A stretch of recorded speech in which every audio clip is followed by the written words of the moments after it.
13 June ইসরায়েলের হামলার পর থেকেই হরমুজ প্রণালী বন্ধে ইরান নাকি পারস্য উপসাগরের জাহাজে নৌ মাইন উঠিয়েছিল। আর এ নিয়ে রীতিমতো উদ্বেগে পড়ে যায় যুক্তরাষ্ট্র। যুদ্ধবিরতি শুরু হওয়ার এক সপ্তাহ পেরিয়ে গেলেও এ নিয়ে দুশ্চিন্তা থেকে বের হতেই পারছে না যুক্তরাষ্ট্র। সম্প্রতি দুই মার্কিন কর্মকর্তার বরাতে রয়টার্স জানিয়েছে, ইসরায়েলের হামলার পরপর হরমুজ প্রণালী অবরোধের পরিকল্পনা করেছিল ইরান। এজন্য গোপনে মাইন মোতায়েনের প্রস্তুতি নেয় তারা, যদিও শেষ পর্যন্ত তা বাস্তবায়ন করেনি ইরান। বিশ্লেষকরা মনে করছেন, হরমুজ প্রণালী বন্ধে মাইন লোডের এই পদক্ষেপের মাধ্যমে তেহরান আসলে একটি বার্তা দিতে চেয়েছিল।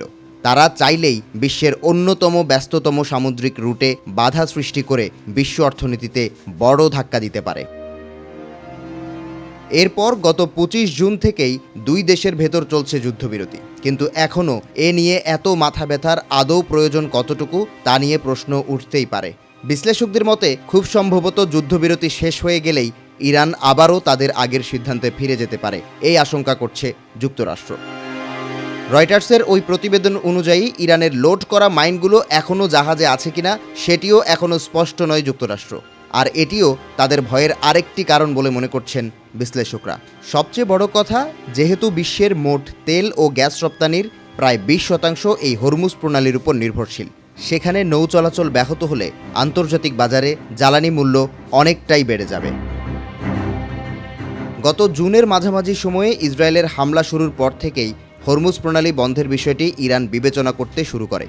এমন খবর ছড়িয়ে পড়লে আন্তর্জাতিক অঙ্গনে উদ্বেগ তৈরি হয়।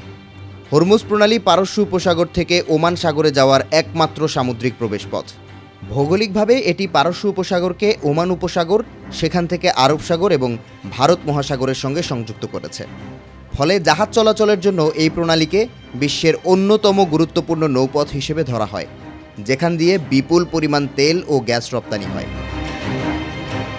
প্রণালীটির এক পাশে রয়েছে ইরান, অন্য পাশে রয়েছে ওমান এবং সংযুক্ত আরব আমিরাত। এই অবস্থানের কারণে যুক্তরাষ্ট্রের দুশ্চিন্তা স্বাভাবিক, কারণ সৌদি আরব, সংযুক্ত আরব আমিরাত, কুয়েত, ইরাক সহ ইরানের নিজেরও অধিকাংশ অপরিশোধিত তেল এই প্রণালী দিয়ে রপ্তানি হয়।